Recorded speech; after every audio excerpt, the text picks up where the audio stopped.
¿Qué tal, amigos? Bienvenidos a una nueva edición de su programa Sin Corrupción. Seguimos recorriendo el país y cada vez encontramos más problemas y más casos por corrupción y que afectan directamente la vida y la salud de los más pobres. En esta oportunidad acudieron a nosotros los vecinos de Marcavelica, de la región Piura, en la provincia de Sullana. Ellos viven día a día sin agua potable de calidad y sin un sistema óptimo de alcantarillado, pese a que el presupuesto había destinado 33 millones para la ejecución de estas obras. Lamentablemente, la mala gestión, sumado a autoridades que han mal utilizado los fondos del Estado, han dejado a esta población sin estos servicios básicos que son una necesidad prioritaria y que las autoridades, cuando estuvieron en campaña, prometieron cumplir. ¿Qué ha sucedido? Estos 33 millones han sido utilizados en un proceso de selección plagado de irregularidades, cometiendo delitos que comprometen la conducta de funcionarios y servidores públicos de la Municipalidad de Marcavelica. Lamentablemente, esta obra el día de hoy se encuentra abandonada, pese a que en la municipalidad existe un acta que da cuenta de la conformidad en la recepción de esta obra, lo cual es falso y lo cual nosotros denunciamos en Sin Corrupción. Esta obra está abandonada e inoperativa, de forma tal que los ciudadanos en Marcavelica no cuentan con agua potable de calidad. Lamentablemente reciben agua contaminada y a diario en sus casas. Cada vez que hay lluvia, los desagües explotan, revientan, se generan pérdidas económicas, se generan afectaciones en la salud de los integrantes de todas las familias en Marcavelica. Los invitamos a verificar y corroborar con nosotros esta grave denuncia en el siguiente reportaje.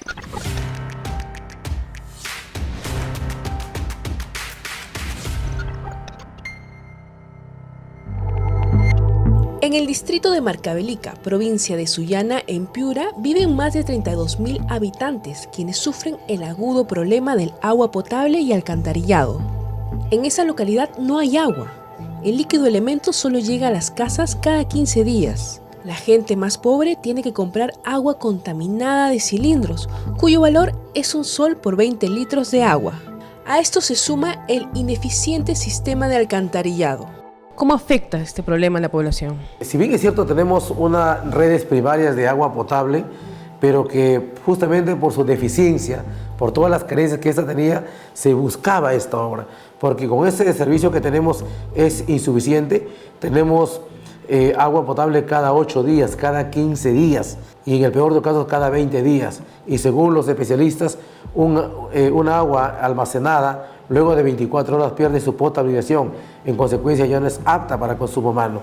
Y la cosa se agrava cuando se acaba, digamos, el recurso hídrico para la fuente de captación de la planta de Sullana y hay un desabastecimiento total. La población tiene que acarrear agua de los canales de regadío, de las acequias, es más, de la quebrada del río, que es una agua que no está apta para consumo humano. Por ello, en el 2013, la Municipalidad Provincial de Sullana adjudicó la obra Mejoramiento y Ampliación del Sistema de Agua y Alcantarillado de la ciudad de Marcavelica y anexos. Aquella obra contemplaría la renovación de las redes de agua y alcantarillado en las localidades de Marcavelica, Mayares, Monterón y Tangarará, por más de 33 millones de soles. Esta obra consiste en mejoramiento y ampliación del sistema de agua y alcantarillado de la ciudad de Marcavelica y anexos, provincia de Sullana, con un monto presupuestal de 33.583.556.08 nuevos soles. Se inició la ejecución de la obra, lastimosamente, repito, no se culminó. Luego han tenido que surgir, como es natural, los adicionales de obra, y con los adicionales de obra, tanto presupuestales como para ejecución, se llegó a 41.483.434 soles. Lo que nos preocupa es de que hasta este momento no hay ninguna información exacta por parte de la unidad ejecutora, que es la Municipalidad Provincial de Sullana, para saber, según ellos, en qué estado se encuentra esta obra, porque ellos le están dando como que ha sido ya reseccionada y que ya está operativa. Y según el documento de la Municipalidad Provincial de Sullana, esta obra ya está operativa. Sin embargo, desesperados pobladores de este distrito acudieron a Sin Corrupción para denunciar en el lamentable estado en el que viven. Y aquí tenemos ese problema de que la misma población ya tiene conectado desagüe todo y a veces colapsa todo eso, ¿no? De lo mismo de que ya está esta obra ya prácticamente abandonada desde hace años. Y nosotros queremos que se termine de ejecutar la obra. Sin Corrupción se trasladó a Marcavelica para ver qué es lo que pasó con la obra de más de 33 millones de soles. Y constató que el servicio de agua potable y alcantarillado aún no se encuentran operativos, menos en funcionamiento. Véanlo por sí mismos. Como ustedes pueden comprobar, con las mismas condiciones de abandono.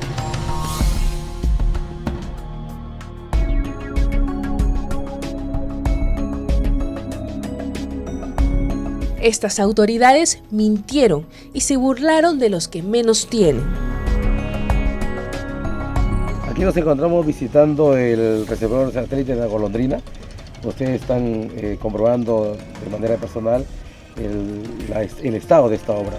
La obra que fue, digamos, se inició el año 2014, que ha debido terminarse el año 2015, lastimosamente pueden ustedes comprobar, está inoperativa, nunca ha funcionado. A ver, pasemos. Igual, estos son, digamos, el reservorio satélite, que es el que debería estar suministrando agua potable a la población, para que el alcantarillado también pueda funcionar. Nosotros estamos ya desde hace más de 2 años haciendo la denuncia pública y ahora, gracias a ustedes, se han constituido desde el Gobierno de la República para que puedan visitar, comprobar y pedir que las autoridades competentes tomen cartas en el asunto, porque no puede ser posible que una obra que se inició con un presupuesto de 31 millones de soles aproximadamente y que con adicionales ha llegado a 40 millones de soles se convierta en un elefante blanco. Hoy Marcavelica está en emergencia, la población enferma, obras inconclusas y a esto sumarle la ineficacia municipal. Marcavelica es el distrito desahuciado del norte. Esta obra ya prácticamente abandonada desde hace años. Y nosotros queremos que se termine de ejecutar la obra. Ya más de 2 años con esos olores feos de lo que colapsan ya. Sin Corrupción estará pendiente para que se efectúen las acciones correspondientes a fin de salvaguardar los intereses del pueblo y velar por la calidad de vida de los habitantes.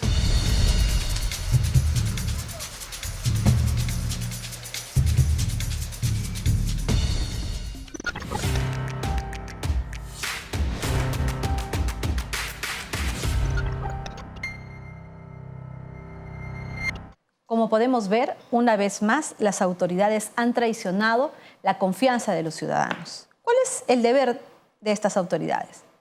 Cumplir con dotar de servicios básicos a los ciudadanos. Y para eso existen presupuestos. En este caso, en Marcavelica, se habían destinado 33 millones de soles para la construcción del sistema de agua potable y de alcantarillado. Sin embargo, se cometieron una serie de actos de corrupción. ¿Y qué pasó? Se robaron el dinero.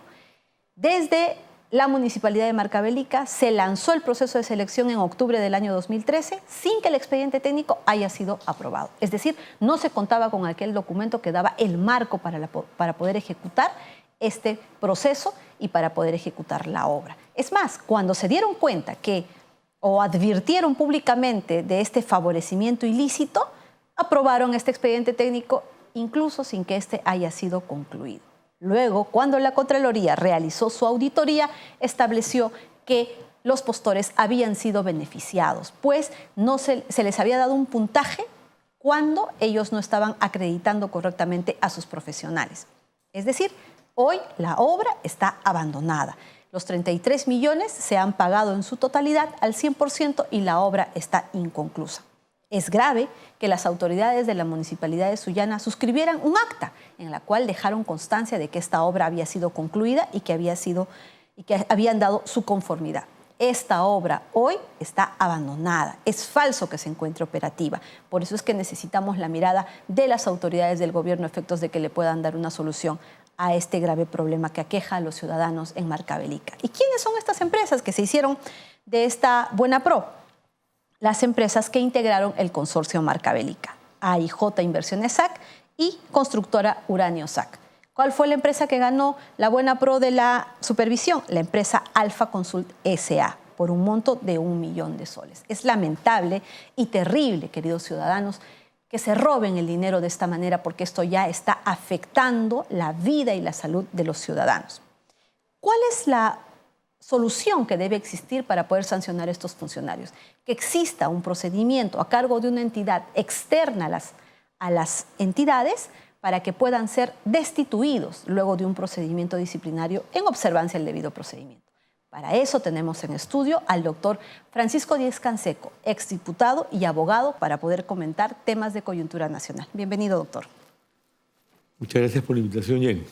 Doctor, muchas gracias por estar aquí. La corrupción ha alcanzado un grado de generalización en todo el sistema. Y sin duda esto se debe también a la impunidad que existe. Por un lado tenemos la creación ya y funcionamiento de la Junta Nacional de Justicia, pero se ha dejado de lado un tema muy importante en términos de corrupción. Los funcionarios y servidores públicos que son investigados penalmente por corrupción continúan en sus puestos, siguen manejando fondos públicos. ¿Qué sucede en este extremo, doctor Díez-Canseco? ¿Existe en el sistema público una correcta investigación por estas faltas administrativas que deberían dar lugar a la destitución de estos malos funcionarios? Yo quisiera, si me permite usted, Jenny, referirme primero a la composición que tiene la Junta Nacional de Justicia en esta comisión especial, que es la que va luego a designar a los integrantes de la Junta. El primer tema es el siguiente. De los 7 integrantes de la comisión especial, hay 4 que representan a instituciones que ya participaron del fenecido Consejo Nacional y tan cuestionado de la magistratura. Los 2 representantes de las universidades, el del Poder Judicial y el del Ministerio Público. Luego tenemos al Defensor del Pueblo, la Contraloría General de la República, que ha sido también muy cuestionada, ¿no es cierto? Y finalmente el Tribunal Constitucional. O sea, ha habido un cambio total para que no cambie nada. Son las mismas instituciones, tal vez con diferentes representantes, pero que encarnan lo que se vivió en el pasado, en donde los representantes de una u otra manera tornaron al Consejo Nacional de la Magistratura en un antro de corrupción. ¿Se ha cambiado esto? ¿Tenemos garantías de que no se va a repetir? ¿Podemos tener esperanzas que esto constituye una verdadera transformación Yo no creo en que el sistema de constituya justicia? una verdadera transformación. El otro tema que usted acaba de tocar y que es central es, bueno, una vez que la Junta designe a quiénes va a designar, quiénes van a quedar a cargo, ¿qué garantía tenemos de que no se vuelva a repetir el esquema anterior y que dentro de este contexto corran las influencias cuando sabemos perfectamente bien que el Poder Judicial está penetrado por la corrupción, que el Ministerio Público está penetrado por la corrupción, que en el Tribunal Constitucional también se ventilan temas de corrupción, en la propia Contraloría y también estos representantes universitarios? Por todos lados está la corrupción y sobre eso no se está haciendo absolutamente nada. Entonces, a mí me parece casi un ente decorativo desde el punto de vista de lo que va a ocurrir cuando, como usted ha señalado, no se está haciendo tampoco nada con los funcionarios, los permanentes, los que hace 30 años, como me decía el otro día la decana de un colegio profesional. Por ejemplo, los integrantes del INEI, todos vienen del primer gobierno de Alan García. Son los mismos que durante el segundo gobierno de García dijeron que había bajado 20% de la pobreza del Perú en 2 años. Y que luego, para que se pudiera reducir a casi 0 el resto, nos íbamos a demorar 20 años.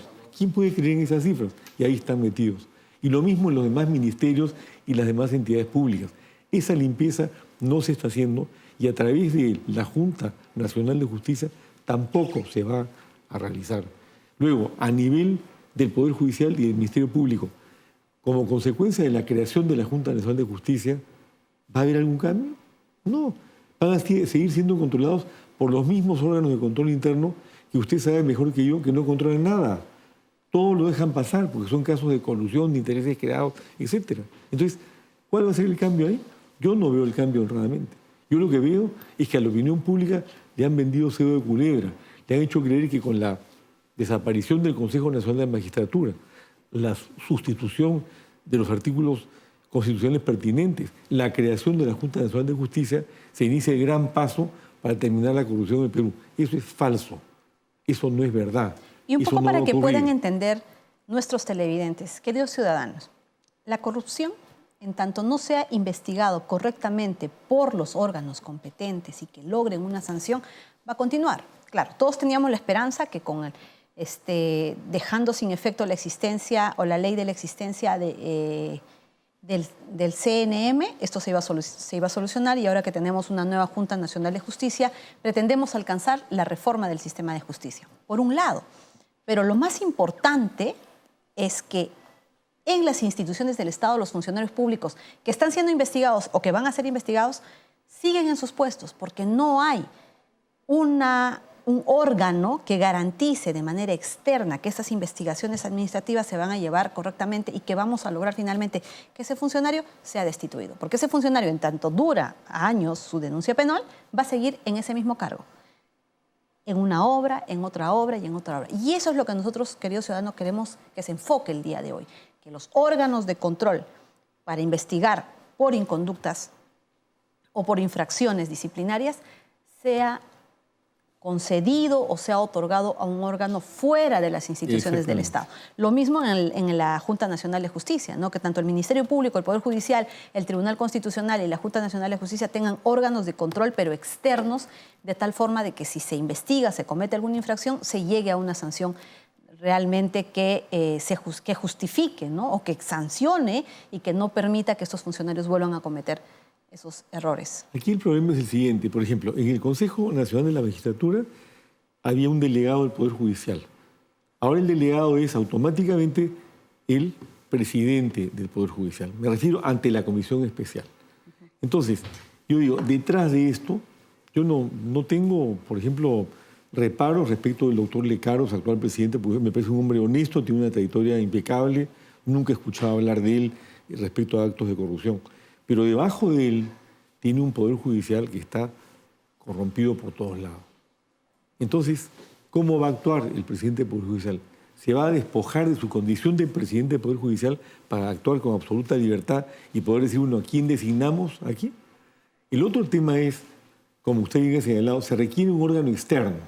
¿Cuál sería esa propuesta? Bueno, la propuesta que la hemos conversado con anterioridad, que proviene de mi partido Perú Nación, es la creación del Consejo Nacional de Moral Pública, un ente externo, desvinculado de todas estas organizaciones que están llenas de corrupción. No se puede pretender que la misma gente que integra el Poder Judicial se investigue a sí misma y llegue a conclusiones que permitan limpiar de corruptos cuando hay tantos intereses creados. Porque los temas no son solamente de coima, son de nombramientos. Se refieren a que un 60 o 50% de los jueces, 60% de los jueces son provisionales. Dependen de los de arriba. Y aquí hay juegos de intereses. Entonces yo veo, por ejemplo, cómo vocales muy corruptos siguen presidiendo sus salas y no pasa nada. ¿Y por qué no pasa nada? Porque dentro del intrincado mapa de poder que hay a nivel de esas instituciones del Estado, es muy difícil sacarlos. Entonces, la forma es crear un órgano externo encabezado por 3 personas intachables, que las hay y sabemos y las podemos identificar en el Perú, y que se empiecen a crear tribunales de honor que sustituyan a los órganos de control interno, por ejemplo, en el Poder Judicial, y empiecen a identificar. Pero un control interno por las inconductas funcionales, claro, más no por las contrataciones netamente, sino por el comportamiento o la conducta del funcionario público, del servidor público. Porque al final, Jenny, y al comienzo también, todo está manejado por seres humanos, por personas. Podemos dar las mejores leyes del mundo y van a servir para nada si es que no son ejecutadas por personas que cumplan con la ley y que tengan la voluntad de interpretarlas en la debida forma para que se puedan lograr los objetivos que persiguen esas leyes. Acá en el Perú tenemos como 40.000 leyes y estamos viendo lo que usted acaba de describir en Marcabelica, es un caso clásico, ¿no es cierto? Hacen una licitación fraudulenta, convocan, por supuesto, a las empresas que están en el amarre. Sin que se haya aprobado el expediente técnico, imagínese, sin tener el marco, sin saber qué es lo que se va a contratar, cómo se va a contratar, sacaron el proceso de selección. Y entonces aquí viene otro tema. Se está midiendo solamente en términos monetarios, de plata, el daño. Odebrecht, con 7 adendas, las 2 interoceánicas, elevó el costo a 3.500 millones de dólares. Es terrible porque además es dinero de todos los peruanos. Pero ¿se está midiendo el impacto social? Se está midiendo en Marcabelica los 30 millones que se han robado, pero se está midiendo que la gente no tiene agua potable. Claro, y eso que no hay significa pues desagüe. llevarlos al subdesarrollo, a la extrema pobreza, no permitir, porque la pregunta es, ¿cuándo el Ejecutivo le va a volver a dar otros 30 millones o 10, 20 millones que falten para concluir esa obra? Ya Y no, luego se está ya existe midiendo... satisfecha esa necesidad en el presupuesto nacional. No, y otra cosa, Jenny, por ejemplo, en el caso de la interoceánica, esos 3.500 o 3.400 millones de dólares de robo que hay, se está midiendo todo lo que se ha podido hacer con esto. Y se hace una carretera que prácticamente no tiene un uso, digamos, económico en este momento. No fue lo que se prometió, ¿no? Que Así iban a es. circular muchísimos vehículos, No que iba a funcionó. generar un desarrollo económico, lo cual son prácticamente carreteras fantasma. Claro, para llenarse los bolsillos de gente como Toledo y compañía. Entonces, esta es una de las medidas, me parece muy interesante lo que usted está haciendo en estos recorridos a nivel nacional, porque es importante medir el impacto social de la corrupción, a lo cual no se le está dando la debida importancia, y que es lo más importante de todo. Porque por un lado es dinero de todos los peruanos, que ha servido para que se llenen el bolsillo los Toledos y Garcías de este mundo, pero por otro lado, ¿no es cierto?, también significa que el ciudadano de a pie no ve que el Estado lo está atendiendo como debe atenderlo. No tiene agua. Y, ¿A dónde y lo vas? más esencial, ¿no es cierto? Podríamos cuestionar, o hemos venido cuestionando muchos actos de corrupción que afectaban obras que no eran de necesidad básica, pero ahora vemos, doctor Díaz-Canseco, a lo largo del territorio nacional, en casi todos los departamentos y en las provincias y en los distritos más alejados, que el dinero que se han robado es de agua y alcantarillado. Es decir, ya están atentando contra la salud y la vida del ciudadano. Así es. Eso es lo que está pasando de manera generalizada y eso sin duda va a generar una reacción, un resentimiento por parte del ciudadano, porque además no se está midiendo el impacto real que eso implica en que los niños se enferman, viven en extrema pobreza, anemia. Doctor, en el caso concreto de Marcabelica, vemos funcionarios que concretamente cometieron actos de corrupción, por un lado que constituyen delitos, pero que también constituyen infracciones que podrían dar lugar a su destitución, porque como se ha podido ver en este mismo caso, así como robaron dinero en este proyecto, lo hacen en otro y en tanto dure la gestión del alcalde o del gobernador. Cada institución tiene su reglamento interno. Cada institución tiene su propia forma de poder investigar o cómo establecen las investigaciones administrativas. Servir, por su lado, investiga también las inconductas funcionales. La Contraloría, luego de sus informes, de sus auditorías, envía al Departamento de Responsabilidades para que se impongan las sanciones debidas. ¿Qué está pasando? ¿Qué es lo que tendría que cambiar para que nosotros podamos ver de manera concreta y con oportunidad, en un tiempo concreto, que un funcionario que cometió actos de corrupción salga de la entidad? ¿Cómo tendría que ser ese procedimiento? Si cada institución tiene sus propios reglamentos, sus propios procedimientos, ¿cómo debería conformarse esta autoridad de la moral pública? Bueno, lo que pasa es que cada institución tiene sus propios reglamentos, sus propios procedimientos y sus propias corruptelas que se apañan entre ellos. Yo recuerdo una cifra de un ex contralor hace un par de años que narraba que la Contraloría, durante su ejercicio, Fuad Curi creo que era, había denunciado a 11.000 funcionarios, denuncias que habían sido recogidas solamente a nivel de 500 funcionarios por el Ministerio Público, de los cuales solamente 33 estaban presos. Ese es el índice de Marcabelica. Los pueden denunciar, aterrizan en el filtro del Ministerio Público, ahí corre la coima, la influencia, lo que fuere, y solamente un, ¿qué cosa?, 3% o menos del 3% son los que terminan en la cárcel, cuando probablemente la mayor parte de los denunciados deberían haber tenido algún tipo de sanción. En segundo lugar, no los votan, los dejan ahí, como usted señala, para que sigan medrando. Y lo que ocurre además es que viene una nueva administración y como normalmente acá los partidos políticos no funcionan como tales, no tienen cuadros para gobernar. Entonces llega una cúpula y siguen gobernando con la misma gente de antes. Son los mismos, que se van repitiendo uno tras otro, que tienen las mañas, que saben cómo hacer las cosas, que se amarran con los nuevos dueños del poder y siguen ejerciendo la corrupción como les viene en gana. Por eso hemos planteado nosotros el Consejo Nacional de Moral Pública, porque la idea es un organismo externo. Se requiere una modificación. Que pueda sancionar de manera efectiva y en un plazo y que pueda establecido. actuar rápido. Porque y los votar a esta gente. ciudadanos quieren una solución, quieren una respuesta, quieren ver a ese funcionario público fuera de la entidad. Esta podría ser una salida concreta de manera tal que se logren esas destituciones, porque si existe un robo de dinero, actos de corrupción evidentemente probados, como en el caso de Marcabelica, ¿por qué siguen en los cargos? ¿Por qué continuaron en esos cargos, quién sabe, hasta finalizar la gestión? Y eso sucede a nivel nacional. Continúan.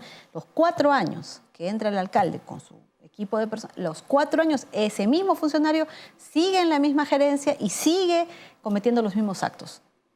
Y esto en el nivel administrativo, el nivel de obra pública, el nivel del manejo del dinero del pueblo. Pero yo tengo una anécdota. Hace poco en Ayacucho, en una entrevista radial, llama a una señora y dijo, mire, yo quiero pedir que me ayuden. Entonces yo estaba escuchando, me estaban entrevistando, pero esas entrevistas que hay llamadas telefónicas. Describió su caso. Su hijita de 10 años había sido sistemáticamente violada por el profesor de educación física de este pueblito, ayacuchano, todos los días miércoles, hasta que la chica habló, lo denunciaron, lo metieron preso. El tipo salió en 72 horas porque tenía vara con la región y con el Ministerio Público. Y dijo, bueno, y ahora él sigue enseñando educación física y mi hijita no puede ir al colegio porque tiene este monstruo al frente. Esta situación indignante, doctor, se repite a nivel nacional. Se repite a nivel nacional. Y eso debe acabar y creo, y considero y comparto con usted, y seguramente lo deben pensar así muchos ciudadanos, la única forma de que se sancione administrativamente y se logre la destitución de funcionarios y servidores públicos y también de jueces y fiscales va a ser con un órgano de control externo. Externo, de forma tal que se logren ese tipo de sanciones. Doctor, muchísimas gracias por acompañarnos. Esperemos que este tema que se debe poner en agenda, porque mientras el funcionario continúe en el cargo va a seguir robando. El fiscal corrupto que sigue en el cargo va a seguir generando impunidad y el violador o el corrupto se va a seguir robando el dinero y va a seguir violando a los niños. Muchísimas gracias por su presencia. Lo esperamos en una próxima oportunidad. Muchas gracias, Jenny. Queridos ciudadanos, queridos televidentes, nuestro programa tiene un éxito rotundo. Seguimos recibiendo sus denuncias en nuestros correos que aparece en pantalla. Y de esa forma nosotros estaremos en su distrito, en su localidad, con valentía recogiendo sus denuncias y haciéndolas públicas a través de este programa.